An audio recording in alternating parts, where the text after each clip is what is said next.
ನಮ್ಮ ಅಮರಯ್ಯ ಜಾಲವೆಂಚಿಯವರೇ ಹಾಗೂ ಸ್ಪಂದನ ಸಂಸ್ಥೆಯ ಅಧ್ಯಕ್ಷರೇ ಹಾಗೂ ಸಂಗಮೇಶ್ವರ ವಿದ್ಯಾಸಂಸ್ಥೆಯ ಅಧ್ಯಕ್ಷರು ಹಾಗೂ ನಮ್ಮ ಆತ್ಮೀಯರಾದ ಪ್ರಶಾಂತ್ ಕಾಳೆಯವರು ಹಾಗೂ ನನ್ನ ಪತ್ರಿಕಾ ರಂಗದ ಮಿತ್ರರೇ, ಎಲ್ಲರಿಗೂ ನಾನು ಈ ಶುಭ ಸಂಜೆಯ ನಮನಗಳನ್ನು ಸಲ್ಲಿಸುತ್ತಾ ಶ್ರೀ ಗುರು ದತ್ತನ ಪಾದಗಳಿಗೆ ನಮಸ್ಕರಿಸುತ್ತಾ ಇಲ್ಲಿವರೆಗೆ ನಮ್ಮ ಅಂಬರೀಷರು ಸವಿಸ್ತರವಾಗಿ ಅಭ್ಯಾಸದ ಬಗ್ಗೆ ಹಾಗೂ ಆ ಕಥೆಗಳ ರೂಪದಲ್ಲಿ ತಮ್ಮ ಭಾವನೆಗೆ ತಕ್ಕಂತೆ ಹೇಳಿದ್ದಾರೆ.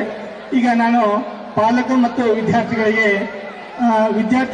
ವಿದ್ಯೆ, ಪಾಲಕರು ಮಕ್ಕಳಿಗೆ ಯಾವ ರೀತಿ ಸಂಸ್ಕಾರ ಕೊಡಬೇಕು ಅನ್ನೋದನ್ನ ಒಂದೆರಡು ಮಾತು ಹೇಳಿಬಿಡ್ತೇನೆ ಅಷ್ಟೇ.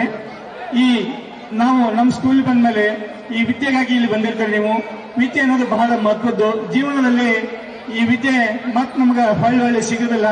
ಈ ವಿದ್ಯಾರ್ಥಿ ಜೀವನದಲ್ಲಿ ನಾವು ಕಷ್ಟಪಟ್ಟು ಓದಿದ ಮುಂದೆ ಬರ್ತೀವಿ ಹಾಗೂ ದಿನದಿಂದ ದಿನದ ಕೆಲಸಗಳನ್ನು ಓದಿನಲ್ಲಿ ನಾವು ಗಮನವಿಟ್ಟು ಓದಿದಾಗ ಯಶಸ್ವಿಯಾಗೋದು ಅತ್ಯಂತ ಖಂಡಿತವಾಗಿ ಯಶಸ್ವಿ ಆಗ್ತೀವಿ ಅಂತೇಳಿ ನಾ ಈ ಸಂದರ್ಭದಲ್ಲಿ ಹೇಳ್ತಾ, ಈ ವಿದ್ಯಾರ್ಥಿಗಳು ಈಗ ಅಂಬರೀಷ್ ಸರ್ ಹೇಳಿದ್ರು, ಓಡುವುದು ಹೇಳಿದ್ರು, ಆಮೇಲೆ ಯಾವ ರೀತಿ ನಾವು ನೆನಪಿಟ್ಕೊಳ್ಬೇಕು ಅದನ್ನೂ ಸಹಿತ ಅವರು ತಿಳಿಸ್ಯಾರ.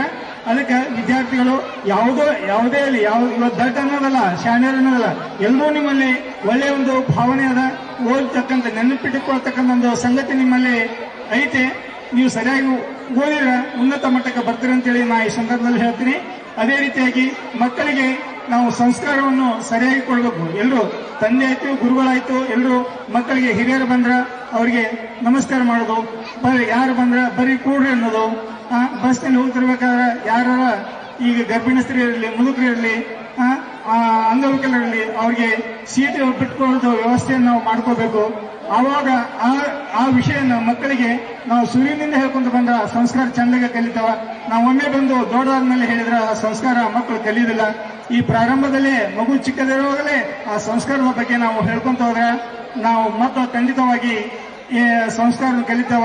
ಅದೇ ರೀತಿಯಾಗಿ ಈಗ ಓದಿನ ಬಗ್ಗೆ ಬರ್ಬೋದು. SLC ಹಾಗೂ PUC ವಿದ್ಯಾರ್ಥಿಗಳ ಈ ಬೀಳ್ಕೊಡು ಸಂಭ್ರಮ. SLC ಮಕ್ಕಳು ಈಗ ಸುಮಾರು ನಮ್ಮಲ್ಲಿ ಇದೊಮ್ಮೆ ಒಂದು 8ರಿಂದ 10 ಹುಡುಗರು ರ್ಯಾಂಕ್ ಬರ್ತಕ್ಕಂಥ ಒಂದು ಸಂದರ್ಭ ಸೃಷ್ಟಿ ಮಾಡಿದ ನಮ್ಮ ಶಿಕ್ಷಕರೆಲ್ಲ. ಹೌದಾ? ಆ ಏಳಿಗೆಯಲ್ಲಿ ನೀವೆಲ್ಲರೂ ಸರಿಯಾಗಿ ಅಭ್ಯಾಸ ಮಾಡಿದ್ರೆ ಕನಿಷ್ಠ 8ರಿಂದ 10 ರ್ಯಾಂಕು ನಮ್ಮಲ್ಲಿ ಈಗ ಕನ್ನಡ ಮೀಡಿಯಂ ಅಲ್ಲಿ, ಇಂಗ್ಲಿಷ್ ಮೀಡಿಯಂ ಅಲ್ಲಿ ಅಥವಾ ಕಾಲೇಜಿನಲ್ಲಿ ಕೂಡ ಒಳ್ಳೆಯ ಒಂದು ಶಿಕ್ಷಣ ಅದ. ಅವರು ಕೂಡ ಶಿಕ್ಷಕರು ಹಾಗೂ ನಮ್ಮ ವಾರ್ಡನ್ಗಳು ಎಲ್ಲರೂ ಹಗಲು ರಾತ್ರಿ ಶ್ರಮ ವಹಿಸಿ ಕೆಲಸ ಮಾಡ್ತಾರೆ. ಅದೇ ರೀತಿಯಾಗಿ ಈ ವರ್ಷ ನಾವು LT ಮಕ್ಕಳಿಗಾಗಿ ಸುಮಾರು 45 ವಿದ್ಯಾರ್ಥಿಗಳಿಗೆ ಉಚಿತ ಶಿಕ್ಷಣ, ಉಚಿತ ಊಟ, ಅಂದ್ರೆ ಎಲ್ಲ ಉಚಿತವಾಗಿ ಮಕ್ಕಳು ಕೊಡಕತ್ತೀವಿ. ಇದರಲ್ಲಿ 40 ಮಕ್ಕಳಿಗೆ ಉಚಿತ ಶಿಕ್ಷಣ, ಉಚಿತ ಊಟ, ಅವರಿಗೆ ಬುಕ್ ಸಹಿತ ನಾವು ಮಟೀರಿಯಲ್ ಸಹಿತ ನಾವು ಎಲ್ಲ ಕೊಡ್ತೀವಿ. ಅವರೊಂದು ಅಂದ್ರೆ ಅತಿ ಶ್ರೀಮಂತರ ನಮ್ಮಲ್ಲಿ ಯಾರು ಇಲ್ಲ, ಒಂದು ಲೆವೆಲ್ಗೆ ಅದಾರ. ಅಂದ್ರೆ ಅವ್ರು ಕಲಿತು ಒಂದು ಒಳ್ಳೆಯ ಒಂದು ಹೆಸರನ್ನ ನಮ್ಮ ಸಂಸ್ಥೆಗೆ ಕೊಡ್ತಾರ ಅನ್ನೋ ಭಾವನೆ ನನ್ನಲ್ಲತ್ತೆ. ಕನಿಷ್ಠ ಇದ್ದೇನೆ 10ರಿಂದ 15 ಮಕ್ಕಳ ನಮ್ಮಲ್ಲಿ ಮೆಡಿಕಲ್ ಆಗ್ತಕ್ಕಂಥ ಒಂದು ಸಂದರ್ಭ ಐತೆ. ಆ ಮಕ್ಕಳು ಅದೇ ರೀತಿಯಾಗಿ ಎಲ್ಲರೂ ಚೆನ್ನಾಗಿ ಓದಕತ್ತಾರ. ಒಂದು 40 ಮಕ್ಕಳಿಗೆ ಎಲ್ಲ ಫ್ರೀ ಕೊಡಕತ್ತೀವಿ.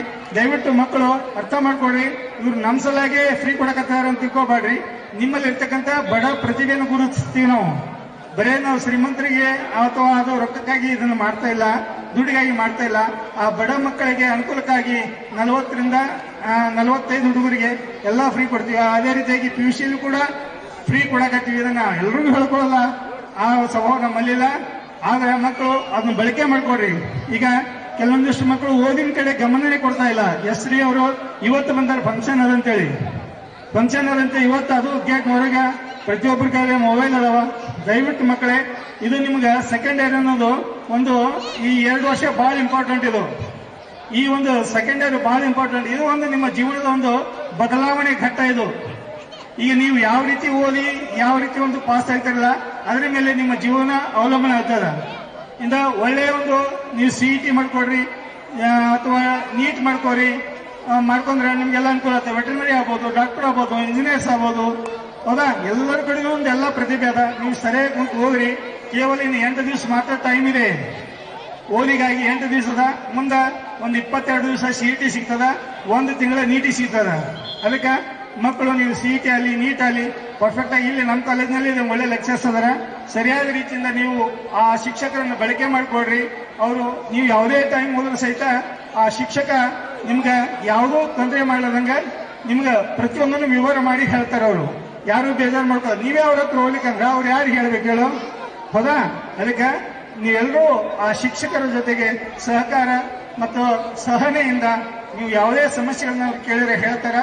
ಅದೇ ರೀತಿಯಾಗಿ ಪಾಲಕರು ಕೂಡ ಕೆಲವೊಂದಿಷ್ಟು ನಾವು ಪಾಲಕರಿಗೆ ಫೋನ್ ಮಾಡಿ ಹೇಳ್ತೀವಿ, ಸರ್ ಇವತ್ತು ನಿಮ್ಮ ಮಗ ಸಾಲಿ ಬಂದಿಲ್ರಿ, ಸರ್ ಯಾಕ್ರಿ ಬಂದಿಲ್ಲ ಅಂದ್ರ ಇಲ್ರಿ ನಮ್ಮ ಮಗ ಆರಾಮಿಲ್ಲ ಒಳ್ಳೆ ಅಂತ ಬಿಡ್ರಿ ಅಂತಾರೆ.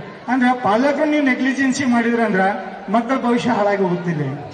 ಪಾಲಕರು ಸಹಿತ ಅವ್ರಿಗೆ ಹೇಳ್ರಿ, ಕನ್ವಿನ್ಸ್ ಮಾಡ್ರಿ. ಸಂಸ್ಕಾರ ಅಂದ್ರೆ ಯಾಕೆ ಹೇಳಿದ್ನಿ ಹೇಳ್ರಿ, ಸಂಸ್ಕಾರ ಕೊಟ್ಟರು ಮಕ್ಕಳು ಯಾಕೆ ಡೆವಲಪ್ಮೆಂಟ್ ಆಗೋದಿಲ್ಲ? ನಮ್ಮಲ್ಲಿ ಸಂಸ್ಕಾರನೇ ಕೊಡಕ್ ನಾವು ಪ್ರಯತ್ನ ಮಾಡೋದಿಲ್ಲ. ಮಗ ಇಲ್ಲ ನಾವು ಇವತ್ತು ಸಾರಿ ಬಿಡ್ತೇನೆ ಬಿಡಿಯಪ್ಪ, ಇಲ್ಲ ನಾ ಇವತ್ತು ಮಗ ಹೋಗಪ್ಪ, ಈ ತರ ನಾವು ಮಕ್ಕಳಿಗೆ ಇದು ಮಾಡಿದ್ವಿ ಅಂದ್ರೆ ಆಗೋದಿಲ್ಲ. ಅದು ನಾವು ಮಕ್ಕಳಿಗೆ ತಿಳಿ ಹೇಳ್ಬೇಕು. ಯಾವಾಗಲೂ ಯಾವುದೇ ಮಗು ಆಗಲಿ ಎಲ್ಲರೂ ನಾನು ಸಹಿತ ತಪ್ಪು ಮಾಡ್ತೀನಿ, ಮಗುನು ತಪ್ಪು ಮಾಡ್ತದ, ನೀವು ತಪ್ಪು ಮಾಡ್ತೀರಿ. ಅದಕ್ಕೆ ಆ ಮಗುವಿನ ಬಗ್ಗೆ ನಾವು ಕಾಳಜಿ ವಹಿಸಿದ್ರೆ ಅವನ ಭವಿಷ್ಯವನ್ನು ನಾವು ರೂಪ ಮಾಡಕ್ಕೆ ನಾವು ಪ್ರಯತ್ನ ಮಾಡಿದ್ರೆ ಅವ 100ಕ್ಕೆ 100 ಯಾವುದೇ ಯಾವ ವೀಕ್ ಇರಲಿ ಪರವಾಗಿಲ್ಲ, ನಾವು ತಯಾರು ಮಾಡ್ತೀವಿ. ನೀವು ನಮ್ಮ ಜೊತೆ ಸಹಕಾರ ಕೊಡ್ರಿ, ಮಕ್ಕಳು ನಮ್ಮ ಜೊತೆ ಸಹಕಾರ ಕೊಟ್ರೆ ಆ ಮಗು ಎಂತ ವೀಕ್ ಇದ್ರೂ ಸಹಿತ ನಾವು ಡೆವಲಪ್ಮೆಂಟ್ ಮಾಡಿ ಒಂದು ಹಂತಕ್ಕೆ ಅವನ್ನ ಒಯ್ತೀವಿ. ಈಗ ಸುಮಾರು ನಮ್ಮಲ್ಲಿ ಯಾವುದೇ ವಿದ್ಯಾರ್ಥಿ ಆಗಲಿ ಈ ನಮ್ಮ ಕಾಲೇಜ್ನಲ್ಲಿ ಕಲ್ತು ಅಥವಾ ಹಾಸ್ಟೆಲ್ನಲ್ಲಿ ಕಲ್ತು ಹೋದಂತ ಹುಡುಗ ಎಲ್ಲಿ ಫೇಲ್ಯೂರ್ ಆಗಿಲ್ಲವ, ಯಾವುದೋ ಸಣ್ಣ ನೌಕರಿಯಲ್ಲಿ ಮಾಡ್ತಾನೆ ಅಥವಾ ಕಾಲೇಜ್ ಹೋಗಿ ಈ ವೀಕ್ ಅದನ್ನಂದ್ರೂ ಸಹಿತ ಅವ ಎಲ್ಲಾ ವಿಷಯಗಳನ್ನು ಪಾಸ್ ಆಗ್ತಾನ. ಅಂತ ಈ ಒಂದು ನಮ್ಮ ಕಾಲೇಜಿನಲ್ಲಿ ಆ